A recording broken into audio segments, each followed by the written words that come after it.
vacancias presidenciales. Pero presentamos a nuestro primer invitado, que es el canciller Hugo de Sela, ministro de Relaciones Exteriores, quien atiende a un pedido de entrevista que ya le habíamos hecho con anterioridad, pero que nos cae a pelo a propósito de algo que dijo el presidente en una de las entrevistas, cuando se refirió, por ejemplo, y dijo textualmente, preguntado por la situación de Betsy Chávez, dijo: yo no me limito, si se tiene que ingresar a la Embajada de México, se hará.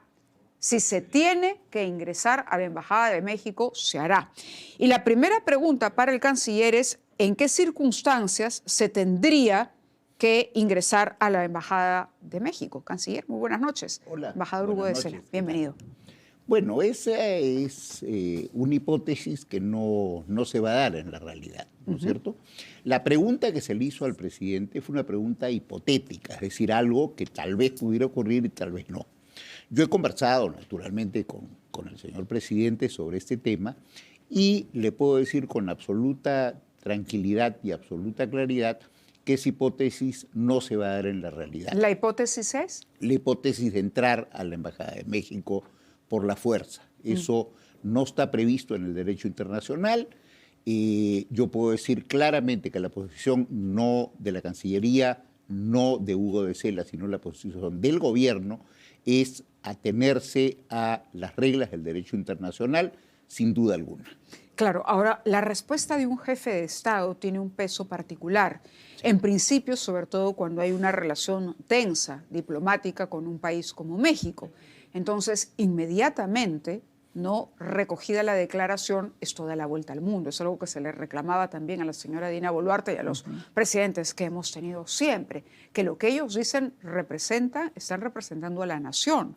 ¿No? Al punto que la señora Claudia Sheinbaum se ha pronunciado el día de hoy, la presidenta de México, y vamos a ver precisamente cuál ha sido su reacción.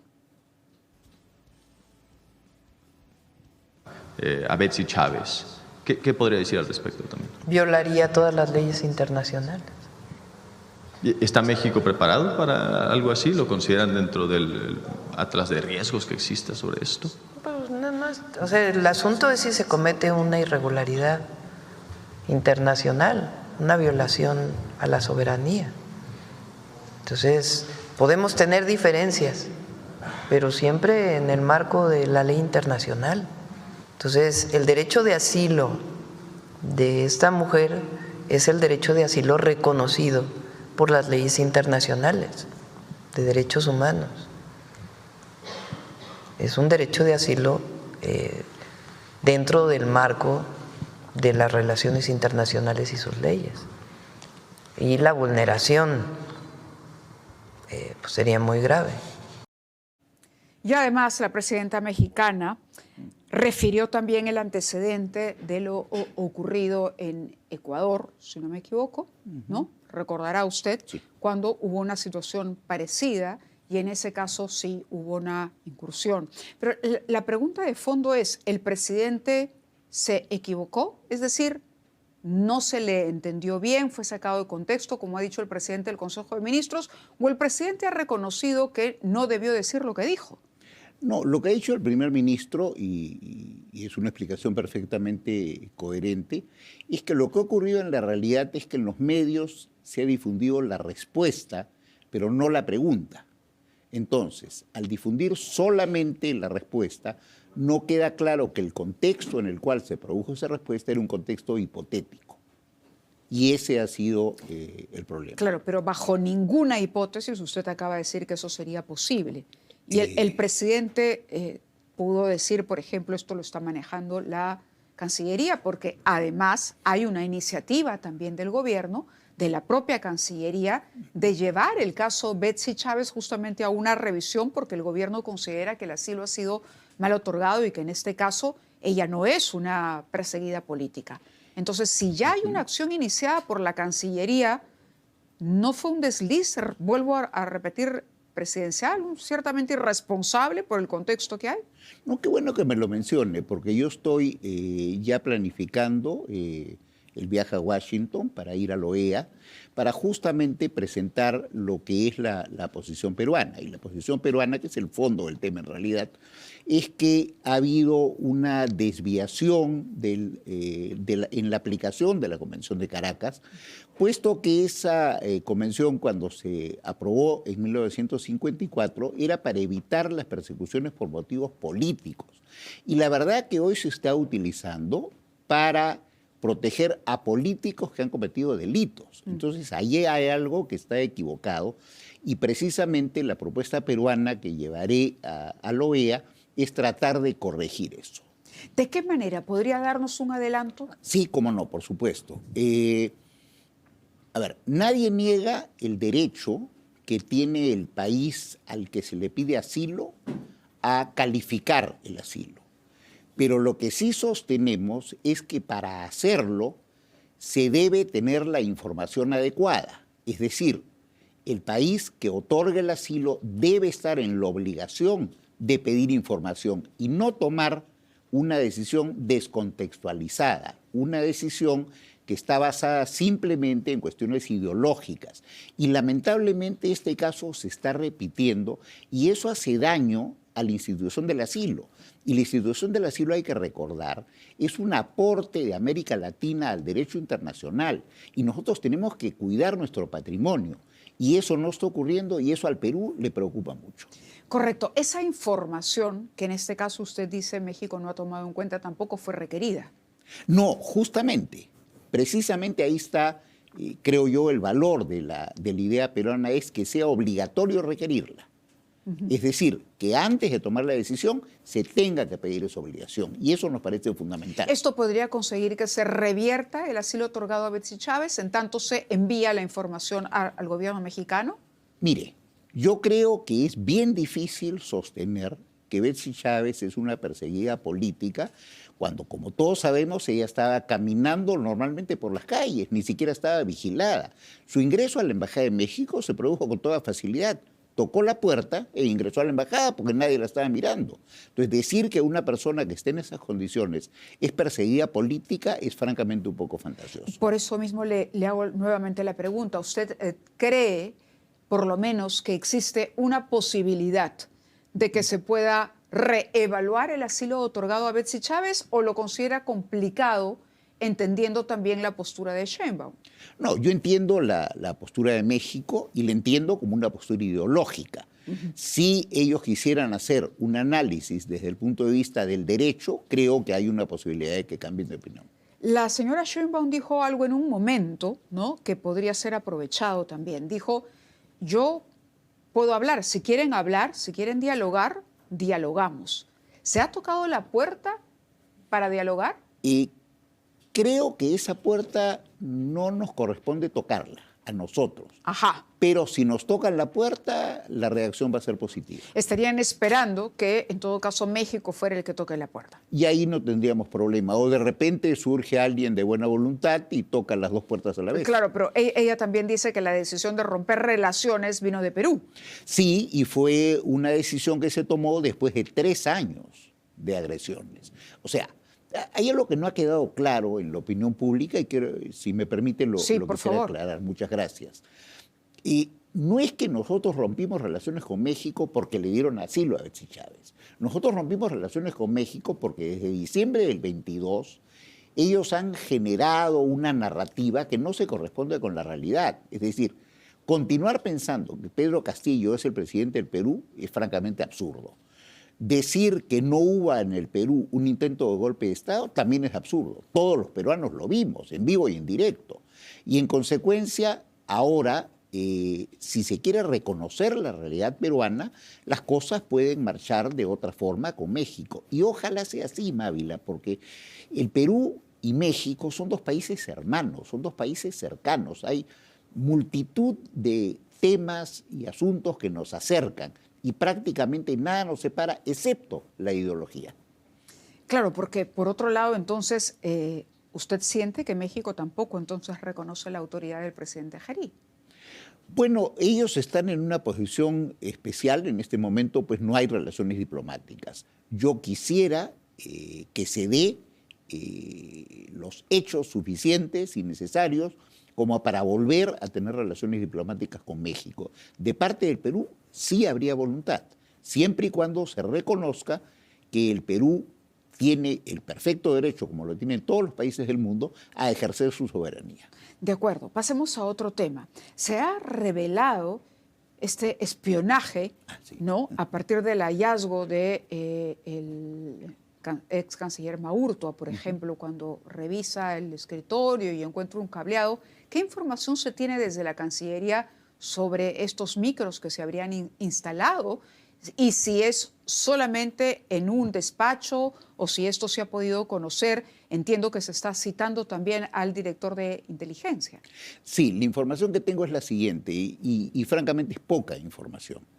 Es que el embajador Maurtua, cuando era canciller, efectivamente encontró unos aparatos en la parte de abajo de su escritorio, llamó a los agentes de seguridad, hicieron una revisión, extrajeron esos aparatos, se hizo una denuncia a la fiscalía investigó y luego de hacer algunas pericias y algunas pesquisas, decidió archivar esa investigación. ¿Archivar por qué? ¿Bajo qué? Porque dice que no encontraron ningún dato específico sobre el tipo de aparato que era, si era un aparato de escucha, si era un aparato de transmisión de voz, de transmisión de imagen, y segundo... ¿Ni siquiera se pudo determinar qué tipo de aparato era? No. Eso Raro, es lo que me han ¿no? informado. Raro, efectivamente. Es raro porque vamos, Sí. ¿no? Y lo otro es el barrido que se ha hecho. Entiendo también se ha hecho una solicitud.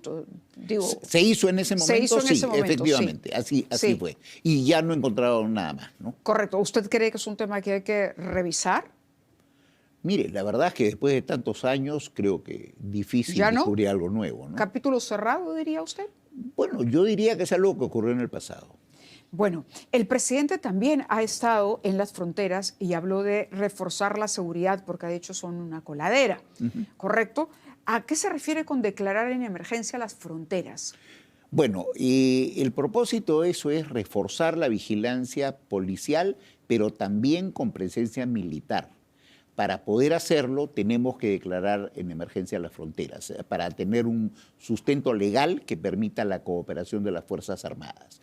¿Es imprescindible declarar en emergencia para poder contar, digamos, con la colaboración de las Fuerzas Armadas en la custodia de las fronteras? Para ese tipo de tareas que se quiere, sí.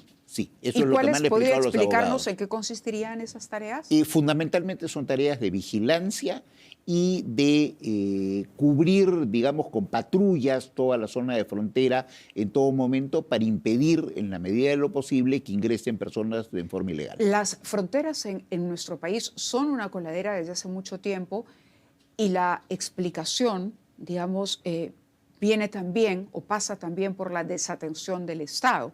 Es decir, no se han desarrollado, ¿no? Y esto lo vemos claramente, por ejemplo, en la frontera de Brasil. Los chicos cruzan, estudian al otro lado, pasa lo propio en el norte también. Mantener un estado de emergencia, entre tanto las fronteras estén descuidadas, no tiene un plazo límite aparentemente. No, sin Porque duda. ¿cómo se Mayra. revierte esa situación? No, sin duda, lo que usted dice es perfectamente correcto. A las fronteras hay que prestarles mucho mayor atención de lo que se ha venido haciendo hasta ahora. Las fronteras, la mayoría de las fronteras están siendo descuidadas y por consiguiente hay que tener una política de acercamiento. Como lo ha dicho varias veces el presidente Geri, un gobierno de transición lo que puede hacer es preparar las cosas para que el gobierno que empiece el 28 de julio del próximo año pueda encontrar un camino allanado. Y en el tema de fronteras, esa es la idea que estamos trabajando. ¿Hasta el final del mandato? Es decir, ¿hasta el 28 de julio del 2026? Sí, más no se ¿Mantener puede. ese estado de emergencia? No estoy diciendo eso. Lo que estoy diciendo es que vamos a prestar una mayor atención a las fronteras hasta el 28 de julio del 26. Claro, pero ¿el estado de emergencia está pensado para ello? No, el estado de emergencia está pensado originalmente por un plazo que todavía no se ha determinado porque el tema ni siquiera se ha discutido en el Consejo de Ministros y ese plazo, si es necesario, se podrá renovar. No le puedo decir por cuánto tiempo porque es una discusión que todavía no se ha iniciado y para la cual se está recolectando información todavía. Claro, cuando él dice que se requiere los estados de emergencia para poder limpiar, cuando hace la alusión al tema de la delincuencia, por ejemplo, Sí. los estados de emergencia parecieran haberse convertido en una suerte de medida, ¿no?, o herramienta a la que se está recurriendo o se está haciendo uso excesivo. Hay quienes dicen que demuestran al mismo tiempo la incapacidad que tienen los gobiernos, ¿no?, para resolver los problemas o iniciar justamente las soluciones para los problemas de fondo. No se puede vivir en estado de emergencia, no se puede tener Lima y Callao en estado de emergencia permanente, como no se puede tener las fronteras en estado de emergencia permanente. No tenemos ni el personal y de pronto el presupuesto tampoco. Estamos de acuerdo, Mávila, pero recordemos que este gobierno tiene un poquito más de un mes. En consecuencia, no es posible pensar que en un mes vamos a resolver problemas que, como muy bien dice usted, tienen muchos años de vigencia. Lo que podemos hacer en el poco tiempo que va a estar el gobierno de transición a cargo es lo posible para mejorar las cosas. Y para iniciar esa mejora sí es necesario decretar la emergencia. Por ejemplo, para luchar contra la delincuencia, aquí en Lima el estado de emergencia ha sido muy útil. Se han descubierto en las cárceles un montón de teléfonos, se ha descubierto armas, se han descubierto conexiones clandestinas, se ha trasladado a los cabecillas. ¿Que sin el estado de emergencia no se hubieran podido descubrir? Bueno, no se había hecho. La realidad es que no se había hecho. Pero en realidad eso depende de la eficiencia de quien administra y dirige los penales, ¿no? Porque todo lo que usted nos está contando son requisas, caramba, que se pudieron haber hecho antes y no necesariamente en el marco de un estado de emergencia. No sé si me explico. Sí, estamos de acuerdo en eso también, pero piense usted lo siguiente: en la mañana de hoy hemos estado en la Comisión de Constitución del Congreso y allí el ministro de Justicia y Derechos Humanos, quien tiene a su cargo el tema de los penales, ha anunciado la reorganización del INPE. Sí. Y lo ha hecho, ¿por qué? Porque precisamente, como bien sostenemos en esta conversación, eso no está funcionando y no ha funcionado. Entonces es necesario tomar una medida de fondo para buscar una solución. Eso es otro tema. El presidente también dijo que no habrá INPE. Bueno, pero lo que parece es que la fórmula es no necesariamente esa, sino que se va a fusionar o se va a crear una superintendencia. El tema del presupuesto, por ejemplo. En la mañana conversábamos con Fernando Rospigliosi y él decía que percibe un exceso de entusiasmo por parte de un gobierno que tiene poco tiempo. Realmente es un gobierno que para una reforma de esa naturaleza, así de ambiciosa, de pronto le va a faltar tiempo.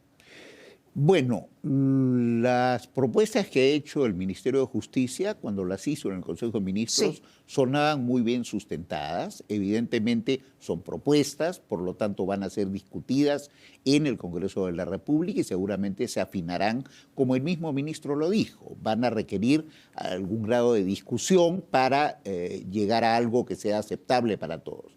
Y al mismo tiempo hay una cosa fundamental: estas medidas van a estar financiadas. La ministra de Economía ha sido sumamente insistente en que no se puede tomar ninguna medida que no esté debidamente financiada. ¿Más gasto público? No, no más gasto. No más gasto público. No se va a incrementar el gasto porque además no se puede seguir incrementando el gasto como Exacto, se venía eso le iba a haciendo decir. porque no hay recursos. Es decir, uno no puede gastar lo que no tiene. Y en consecuencia, lo que se ha propuesto es hacer los cambios que sean posibles en este corto plazo debidamente financiados. El presidente anunció que iba a hacer un reporte, ¿no? Una evaluación sobre el tema de seguridad. ¿Lo han conversado en Consejo de Ministros? ¿Para cuánto estaría ese reporte? Bueno, ese es un tema en el cual yo no Sí, tengo yo lo una sé. Usted es casi, participación por eso le directa, pregunto, ¿no? si de repente durante el Consejo se ha conversado, de Ministros pero se ha conversado. yo por lo menos no conozco una fecha precisa. No tiene usted detalle. Así es. También dentro del pedido, la solicitud de facultades delegadas, digamos, se menciona el tema de los refugiados. Sí. Exactamente cuál sería el cambio o la norma que se promovería desde el Ejecutivo en caso el gobierno les otorgue esas facultades. Bueno, hay una ley de refugiados. Esa ley de refugiados tiene un procedimiento para finalizar el proceso de solicitud de refugio que es extremadamente complicada. El trámite prácticamente no termina nunca. Lo que queremos cambiar como elemento central es ese, es decir, tener la capacidad de que cuando se ha comprobado que no es posible darle refugio a una persona, el trámite se termine y esa persona deje de ser solicitante de refugio. ¿Por qué es importante? Porque según el derecho internacional, los solicitantes de refugio, mientras esté en trámite su caso, son protegidos. En este caso, eso está dando lugar a una serie de personas que se han aprovechado de esta situación y que no tienen derecho a ser refugiados, pero piden serlo precisamente para generar una protección que no tiene sustento en la realidad. De acuerdo. Muy bien, vamos a estar seguramente en los próximos días conociendo mayores detalles y mayor profundidad sobre esas normas que tiene en la mira promover el Poder Ejecutivo una vez que el gobierno decida finalmente si le otorga y por cuánto tiempo las facultades para legislar. Muchas gracias, canciller. Gracias también. Gracias por estar esta noche con nosotros. Vamos a ir a la pausa y vamos a regresar a propósito del pedido de facultades con el general de la policía, José Baella, ex jefe de la DIRCOTE, para hablar justamente de estos temas y cómo avanzamos o no realmente en la lucha contra la inseguridad ciudadana. Muchas gracias de nuevo.